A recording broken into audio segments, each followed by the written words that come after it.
Alors Jean-Marc, voilà, on a fini la dégustation de tous les crus de 2023 du domaine des Hospices de Nuits Saint-Georges. Un petit commentaire général sur le millésime? Un très beau millésime qui nous a donné quelques sueurs froides, mais qui cependant à l'arrivée est un millésime non seulement quantitatif, mais également qualitatif. On retrouve après 2022 une certaine image de la Bourgogne qu'on avait un peu perdue avec ces millésimes très chauds, avec des vins tout en fruits, très équilibrés, des rendements qui ont été forts mais cohérents. Et je crois que c'est une belle image de la Bourgogne, du retour au classicisme bourguignon, après 2022 qui est extrêmement charmeur, mais un petit peu atypique.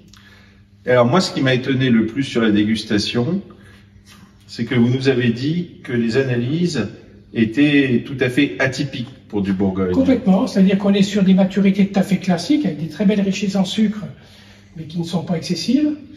Par contre, une caractéristique de 2023, et ça on va s'en rappeler, ce sont des pH qui sont extrêmement élevés, qui étaient déjà extrêmement élevés en mou, à la récolte, qui ont forcément pris un peu de valeur après la FA, qui ont repris de la valeur après la fermentation malolactique.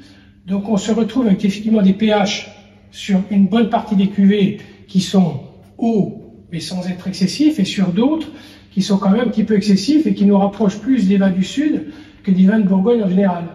Et pourtant, moi, ce qui m'a frappé, c'est que malgré ces valeurs de pH très élevées, on avait des vins qui étaient équilibrés, qui apportaient beaucoup de fraîcheur, qui avaient de la puissance, mais maîtrisée.